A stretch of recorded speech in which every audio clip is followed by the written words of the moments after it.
The make your own rules power fantasy show. The Hidden Dungeon Only I Can Enter is a show that is airing in the winter 2021 season. I've watched about 4 episodes of it, I believe, and I'm here to give you guys my first impressions on it. And yeah, so far it's kind of a mixture of kind of the bare essentials needed for a harem show mixed with the kind of power fantasy make your own rules type abilities type of show. Now it's not an isekai like I thought it was originally going to be. It is a show with a character that is in a fantasy setting, and in this particular setting that he's in, he is part of a noble family. That isn't really a noble family. It's kind of like they were assigned to be nobles, but they weren't original. Their family wasn't originally nobles. They were just given the rank of because they assisted the royal family in some way. And so most of the other nobles don't really recognize their family in any way, and that kind of leads to a lot of kind of discrimination to the main character Noir as he's kind of interacting with different groups of nobles. But yeah, like I mentioned before, it is kind of one of those assign your own rules type fantasy setting shows. He wasn't given it immediately. He's a character that had a special gift, and this gift was to contact the great sage and have the great sage answer a question. And of course, the reason that this show kind of leans more towards the ecchi route area is because the way that he figures to correct. Well, this is one of the reasons that it's ecchi. The way to offset that the I guess side effects to him using that, which is like extreme headaches, he has to kiss somebody. So in this case, it's Emma, his childhood friend, kind of offers to do that for him. Obviously, because she likes him and he doesn't get it. And then he used this great ability to talk to the sage to find a place that would, increase his powers. Like, where can I go that will give me the strength to get stronger? And it leads him to this hidden dungeon, and the hidden dungeon has a secret password for it. The secret dungeon only I can enter. He enters this dungeon and he finds one of the greatest sages of his time, which is Olivia Servant. And she is chained up and like in a locked up stage, and she can't be freed from it because if she does, she'll die. And she's talking to him telepathically and telling him that, I can't be freed, but I'm going to bestow upon you my powers. And so she gives him the ability to basically create whatever he wants, create skills, edit things, all that he wants, all requiring this LP stat.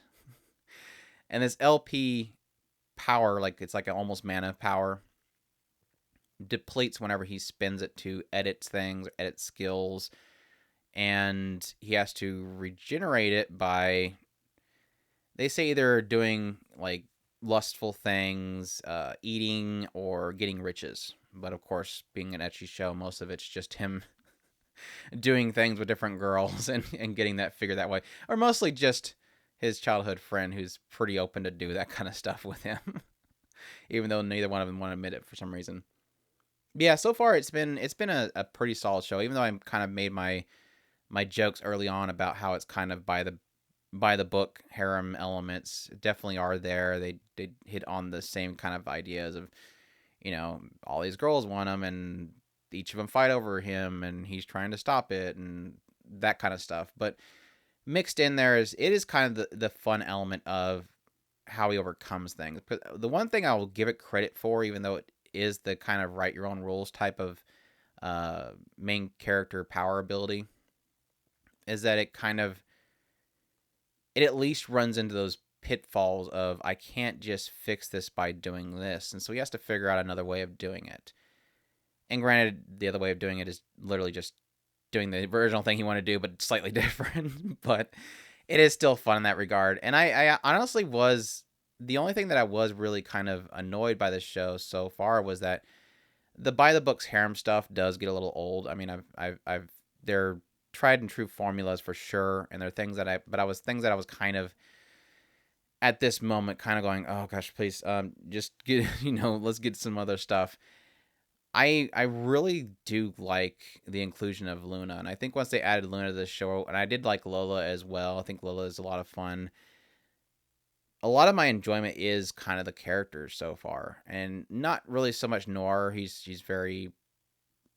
kind of plain, even though he does have the benefit that he's kind of honest and not really a ditherer character who's kind of like, oh, I don't know what to do with all these girls. I don't know what to do.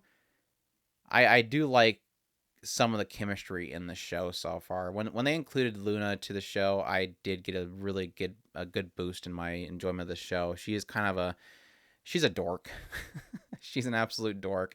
She's a cleric that is able to cure people of things, but one of the status that she has for curses specifically is that she has to deplete some of her lifespan in order to use it. And she's an elf, but still really powerful curses are dangerous. And whenever she does use her ability, it puts her in like a cowardice state, like it's a status effect.